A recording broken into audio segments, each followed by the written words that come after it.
But the companies I see that are growing and I believe are going to come out the other side of this shining are the ones that are very methodical about perfecting a process before adding the next process. And that's lead gen, that's sales, that's all of the above.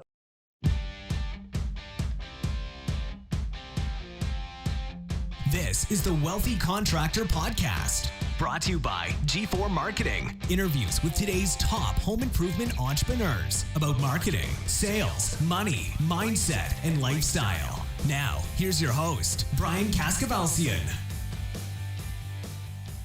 Welcome. We're going to jump right into it. Megan. All right.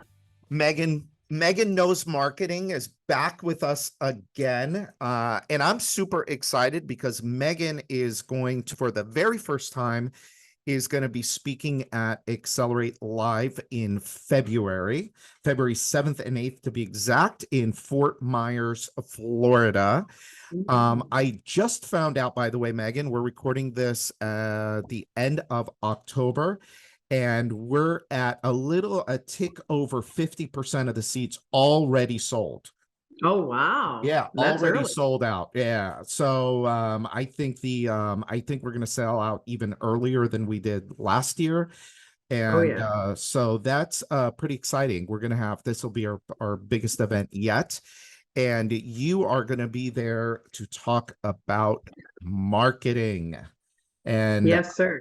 How to protect yourself. I guess, the whole theme is really going to be about how do you build a business that will go the distance, meaning regardless of what happens in the marketplace, if there is a recession or if there is a slowdown, how are you going to set yourself up to be successful regardless of that? And so with all of that, let's put you on the spot and talk about, we're at the end of October. What are you seeing and hearing out there with your clients? Massive panic. Really? Massive panic. Yeah. As we've all been talking about for quite some time, the leads have been easy to get the last couple of years. It started during the COVID era where everyone kind of freaked out and said, what are we going to do? And then it actually, in our industry, as you know, it had an opposite effect where things were actually easier for us for a couple of years. And I don't think anyone expected that. And so, all of a sudden the fish have been jumping in the boat. We've discussed that a couple of times now. And we knew eventually our industry and the lead flow, inbound leads, people calling in, eventually we knew that would even back out to its normal level, right? Well, we're starting to see that. And as we knew would happen. And I have companies that I consult with that are heavy on inbound and also do some outbound. And then I have some that just only want to do inbound. And those companies that only want to do inbound have went into a panic-stricken mode in the past couple of weeks because inbound leads have slowed to almost nothing in certain markets. So, there is some panic. We're getting a lot of calls at our consulting firm at Tony Hoty Training and Consulting. We're kind of known for outbound marketing, right? We're known for make marketing, canvassing, face-to-face at shows and events, and then retail inside of a lot of stores, retail environments, whether that be our Sam's Club programs, local, hardware stores, or even something larger like a Costco program or Home Depot. All of those face-to-face marketing efforts are controllable. So, the companies that are doing those are all doing okay because nothing has really changed for them.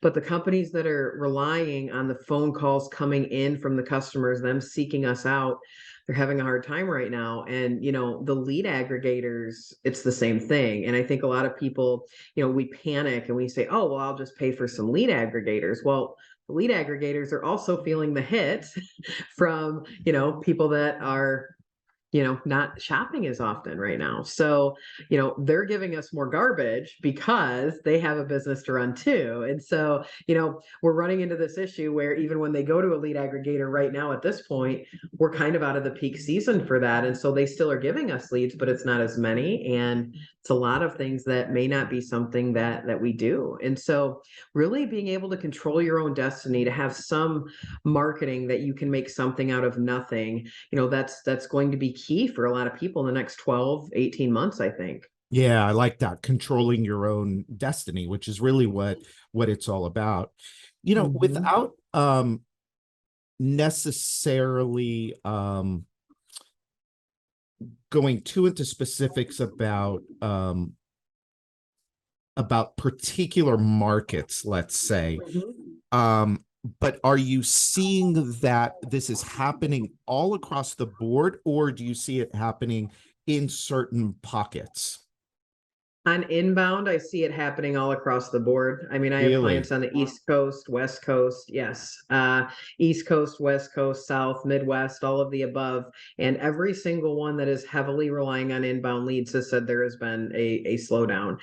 Some of them are getting leads from their lead vendors with 50% disconnected phone numbers, things of that nature, that were not really what was going on the last year or so. And so now, those of us, and there's a lot of young people that have come in marketing or sales into our industry during the good time in the last couple of years.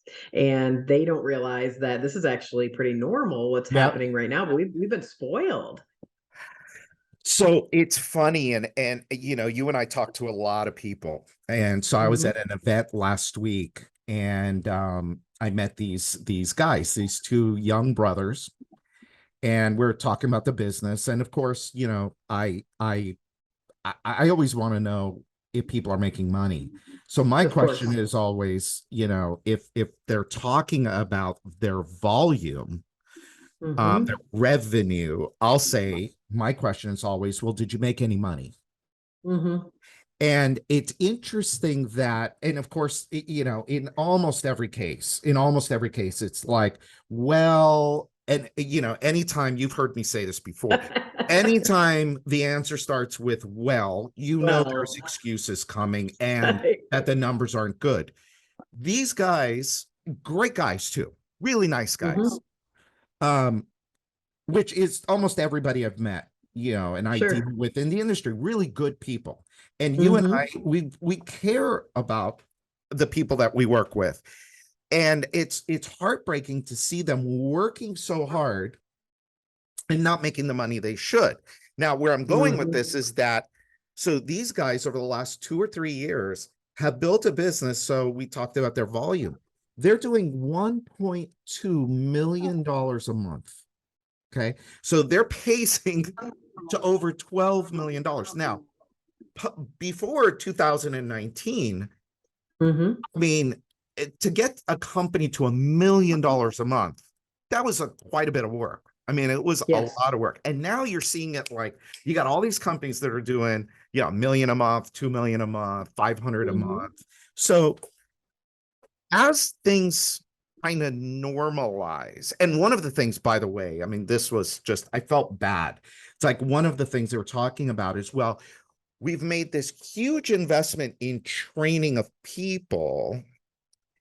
And is that the right thing to do? And I'm like thinking, well, I don't know enough to tell you yes or no, but my initial reaction is you better figure out how to make money on, why don't you scale your growth back a Current. little bit, Yeah.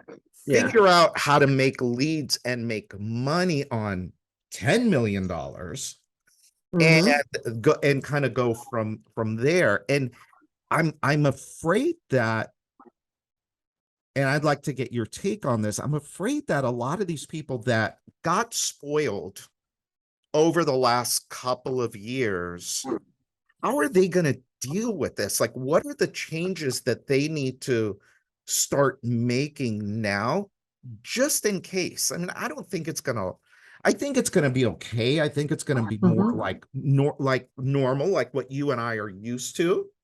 Hmm. But I don't know. What do you think about some of these people?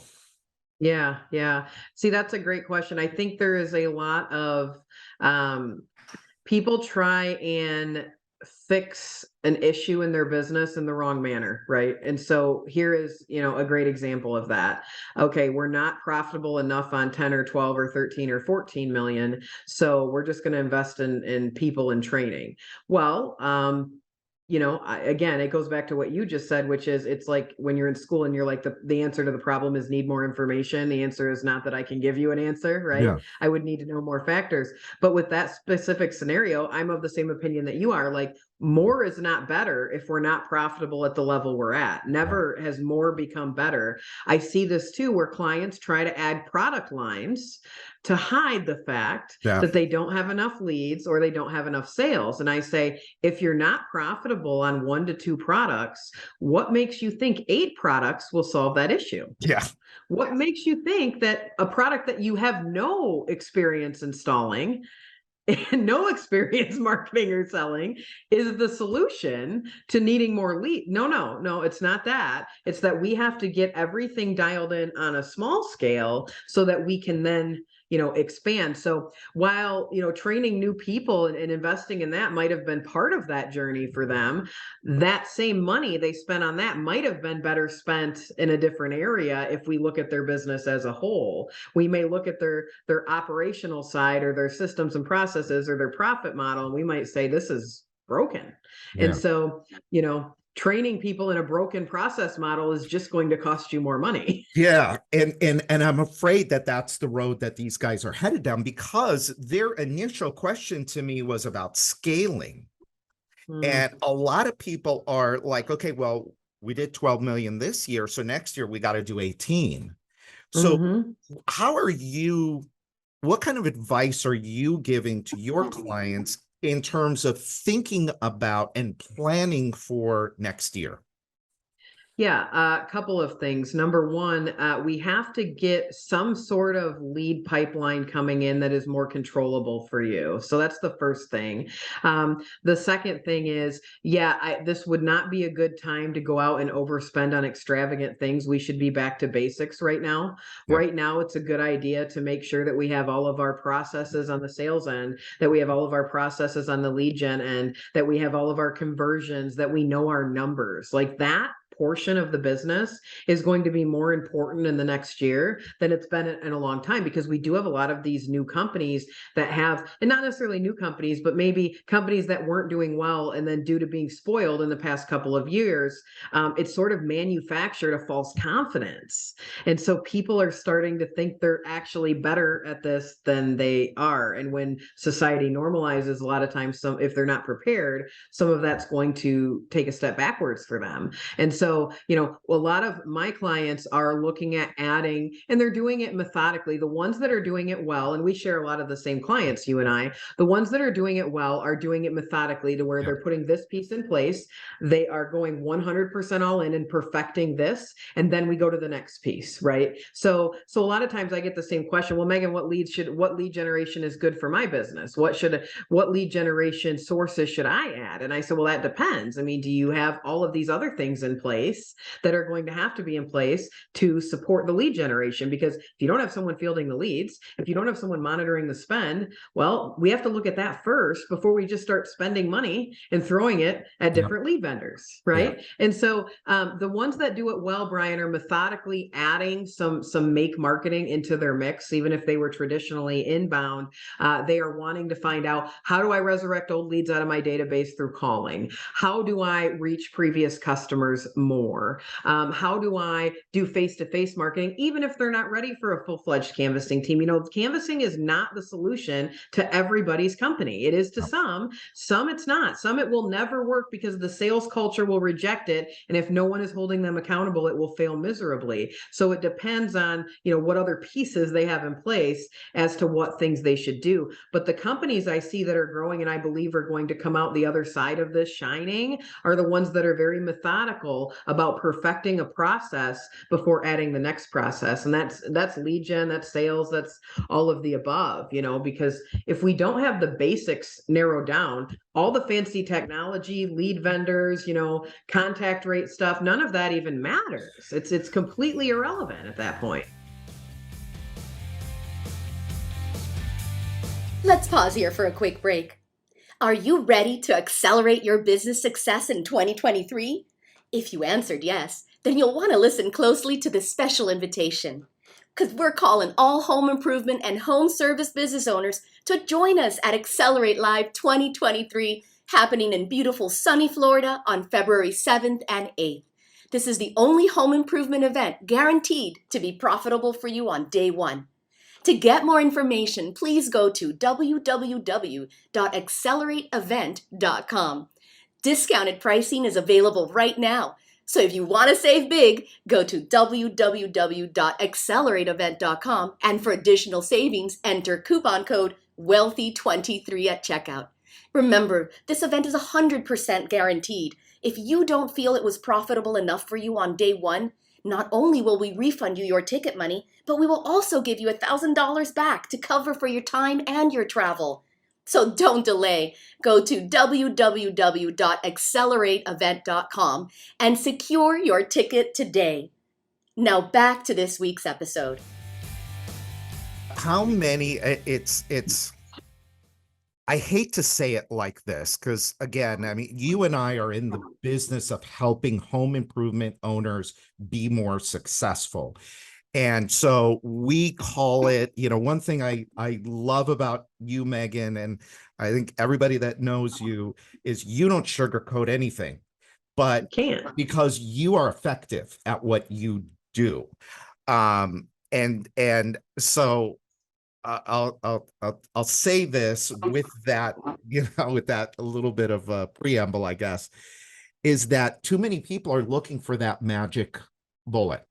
What is that one little piece of magic? And so they're buying this software, they're going to that lead aggregator, they're doing this, they're doing that.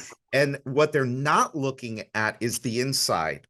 What are we doing as a company, which is everything that you just said? And is there, let's just be clear, do you believe that there is a magic bullet out there? It's kind of like an overnight success, right? It takes 15, 20 years to become one, right? And so the magic bullet, I feel like, is of the same theory, where everyone, it's like you're praying for something to come and save you. It's not going to, right? And the people that will, and this is, again, because you already, warned everyone what they're about to get with me, I'm going to say this: the people that rely on the magic bullet, Brian, there's going to be massive carnage in our industry. Huge. There is going to be massive carnage. People that are not supposed to be in business because they haven't earned their business the right way will not be in business in 18 months. The people that do not master the basics of lead gen, of sales, of installation processes now are going to have a really hard time. And so hopefully they survive. As you know, you and I both are very hard on our clients about making sure that they're making the right financial decisions, and they're making the right decisions with their money for their lead gen and also for their business in general. But there's a lot of people that probably shouldn't be in business, and this is going to, it's gonna, so we got your truck in the trucks, you got your cheap Charlies that are going to have a hard time, right? And then we've got a lot of companies in our industry that, like you said, are relying on this one thing or this magic bullet. And the best companies, the largest companies, as you know, the ones that have grown to hundreds of millions in our industry, all have some sort of a diversified lead mix in some way, shape, or form. It's not a one-trick pony. They have several different areas, so that if one slows down, they dump more money into the one that's going faster. And then when that one slows down, they look around and say, what else can I change here to bring me to this next step? So that's what I see happening big time in our industry. And those of us that are relying on something outside of ourselves, we're going to have a tougher time. If it's like when we go back and we talk about, a lot of people are talking about it in comparison to 2008, 2009, and all these different, the time frames over the years that have been tougher or easier to sell in. The reality is that when the economy takes any sort of downturn or tip, the searches for non-essential items on the internet go down. That's just the proven fact of the way things are. And so that's where the inbound leads are coming from. We have to be able to reach the people that are planning on a project in the next year, and we have to move their timeline up with effective scripting. If we don't do that, we're going to just be sitting on our hands hoping the phone rings, and when it doesn't, what are we going to do? We're going to call Tony Hoty Training and Consulting and say, oh man, what do I do now? I don't have any leads. And by then we're already too late into the and they're going to call leads. and they're going to call you, and then they're going to call me and G4, and they're going to say, you've been talking about past customers for 13 years. Sorry, I haven't done anything with it. I've not invested in them. I've not talked to them, but I need leads. So what can you do to help me? And we'll help them today. Right. And we'll help them. We started in the Great Recession, right? And like, past customers will buy again. Yes. So now I should say this. So we are talking a little bit of doom and gloom. However, both me and Megan know this, is that the companies that she's talking about that aren't doing all of this stuff will actually have greater opportunity, because they won't be part of the carnage. So if you're a client of Megan's, if you are coming to Accelerate, I said at Accelerate, I don't know if it was at the beginning, I think it was at the end. I said, look, normalization is coming. And I am not going to let any of you, if I have anything to do with it, I'm not letting any of you participate in it, because we designed that event. So it's all about the fundamentals. It's about stuff you talked about: profit model, pricing model, lead efficiency, lead generation, selling efficiency, and all of that. It's important. So one of the things that you talk about a lot is efficiency, which is like, to me, efficiency is, I got a lead.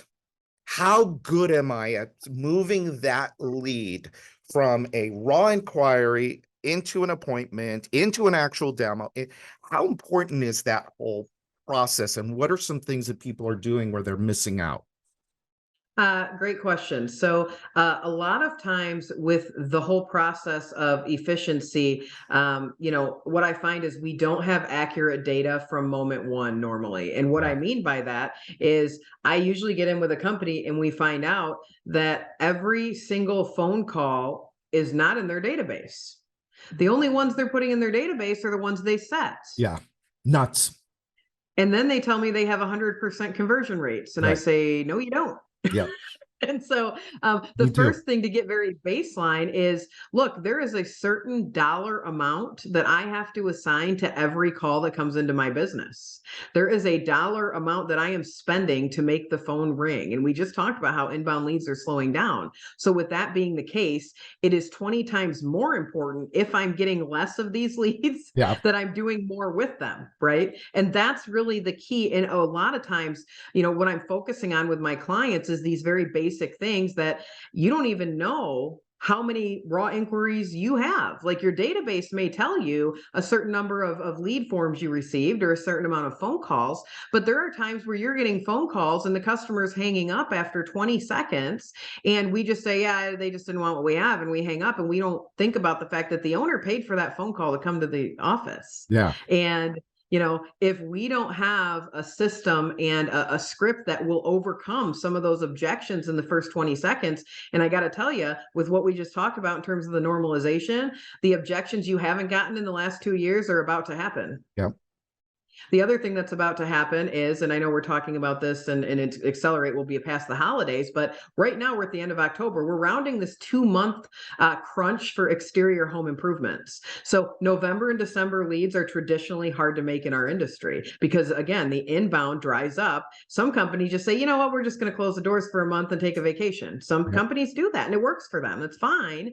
But most of the time, the reason we don't sell in November and December isn't necessarily because we can't install, it's because we don't know how to get leads.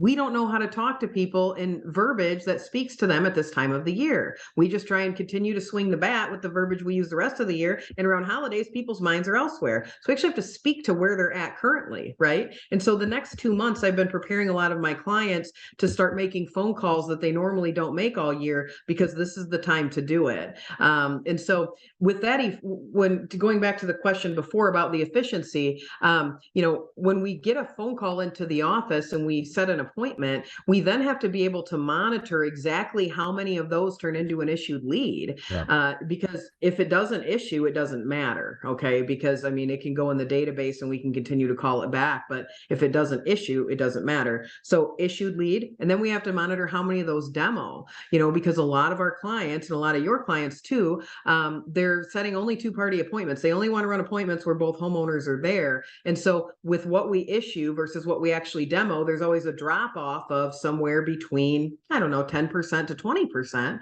Good companies are, 20% or less in terms of the fallout after issue.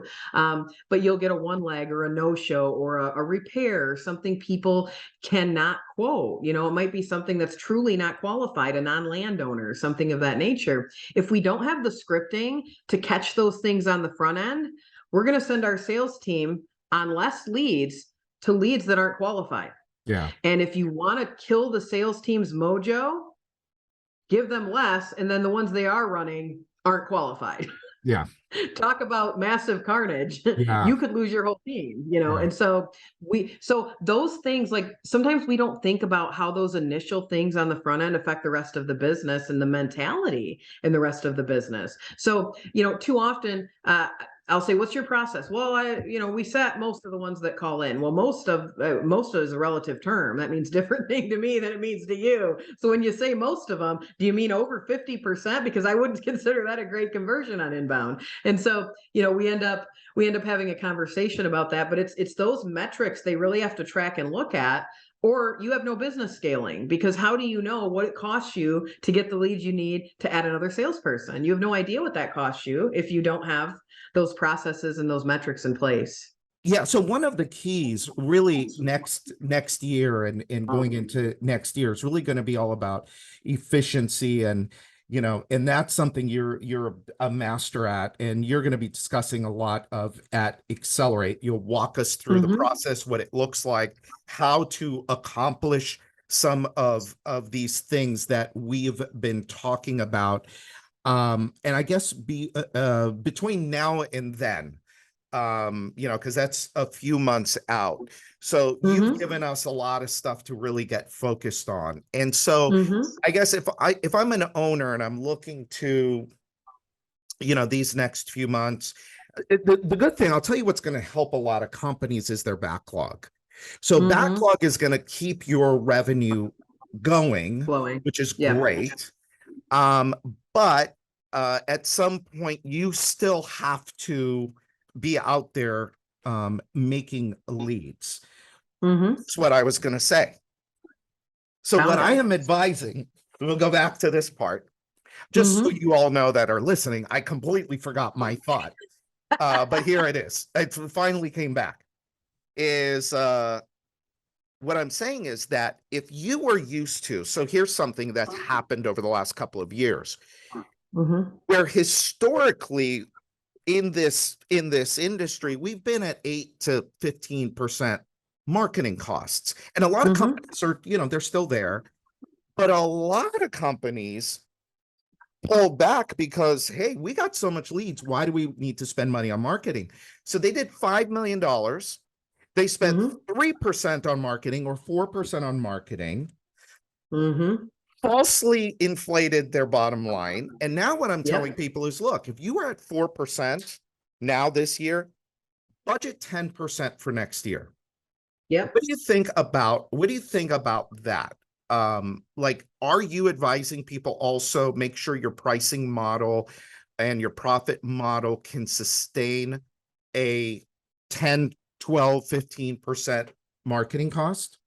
Yeah, I mean, that's baseline, yes. I mean, and then really, if you want to grow and scale, you're gonna have to spend more than that even. So it's, in the and that's, you've got to look at that and you've got to decide what that looks like for your company, because there are so many different things you could do with marketing. I mean, there's going to be you have to have a healthy mix too of long-term and short-term strategy, right? And that's one of those things that I feel like people don't listen to. They're either really heavy on the idea of branding, or they're really heavy on the idea of lead gen, and they don't really see that it takes both. Right. And so, but you have to have leads coming in today to pay for branding tomorrow, or you don't have any cash flow. And so that's the key that so many people miss out on. It'll be, well, we do all canvassing, we do all outbound. And I'm like, great, but eventually you're going to have a web presence. Like, that's going to have to support that in some manner. Plus, if you're canvassing and they look up your company and you have some ramshackle website that they don't, know anything about you, or they don't think it looks professional, they're going to say, who are these guys? And then your canvassing budget is garbage. So it has to, both is the correct answer. We have to sort of pair long-term strategies and investments and bringing in repeat and referral long-term, right, and being able to build our brand over time. But too often everyone's focused on one or the other, and they're not doing both. And so that's really the key, is that we need to have, again, it goes back to the diversified lead mix, to where we have different strategies that are going, all over. If you look at the way that Tundraland grew, when Brian was still there, I mean, it's so crazy, the different types of lead mix that they had going on, right? And that meant that it doesn't hurt you if one falls off, if you have 18 others that are going, right? But if you have one and you're putting all your money on this one horse, and then something happens and the horse trips and falls during the race, you're going, I don't know, we really like direct mail. Well, then if direct mail was working for you, great, but there's going to come a time where you have to do other things too. And so I feel like sometimes our industry isn't very open-minded to making changes in something they're not comfortable in, or owners feel like branding is expensive, and I don't know if I want to make the upfront investment and not see a payback in leads for 6 months. Well, if you're going to compete in the SEO market, that's something you're going to have to do. Like, it's part of the and it's the same thing. Yeah. And it's the same thing with referrals. It's the same thing with past customers, getting them to come back and buy more. We tell people all the time, you're making an investment in the future. You're doing the right thing for your customer. You're getting reviews from them. This is, what we're doing at G4, but then we're nurturing that customer along so that when they are ready, they're going to be receptive to your message, rather than, you didn't talk to them for 3 years. You never said thank you for the job. You never really, you tried to muscle a review out of them. And 3 years later, now you're calling them up and saying, hey, this is Brian at Brian Window Company. Remember us? It's time for you to give us more money because we don't have leads. Right. It's going to work on a couple people, but it's, it could, there's a much better strategy. Well, and I had this question this week because, again, a lot of our clients are the same. And so a lot of them use your cookie program for the follow-up after the install, right? Which I think is a great program. And I recommend it to people all the time. And so one of my clients said, oh, do you really, should we call past customers though, if we're doing the cookie program? I said, yeah, they're going to be even warmer for you. Like, why would you not? Like, everyone that's cold calling their PCs has way more trouble than you're going to have. And that's they were like, oh, reason. I never. Yeah, that's the whole reason you're doing it all, is so that you can call them and you have a relationship with them. It's not about the cookies. It's about what the cookies represent. And when they thought about it, they were like, oh, wow, that makes sense. I'm like, yeah, you're just going to do that much better with previous customer calling because they remember who you are. This isn't the first time they've heard from you in 3-4 years, like a lot of companies do. Or I said, that's really, the idea. And especially when we're dealing with most of our clients having multi-product line, like there's no reason they bought a roof from you today, they can't buy windows or siding or something else or a bathroom from you later. But I'll tell you what, too often, I feel like we're really egocentric about this, where we say to ourselves, well, they'll call me when they're, they're ready. They're going to call. They won't. You know who they call? Google. And whoever comes up first wins. And if it's not you, they're not going, I don't think that was the guy we used 3 years ago. Yeah, let me find him. That's not what they're doing. No. They type it in. They say windows near me. And off they go. And so, we're not in the ages like we were 30 years ago, Brian. You and I are older, and so we can attest this. When I say this in a group of 20-year-olds, they're like, what is a Rolodex? Yeah. Customers used to keep a file or a Rolodex of all their trusted people, right? Yep. This is my furnace guy. This is my car guy. This is my this guy. They just don't buy that way anymore. Right. Now, this is king. Yeah.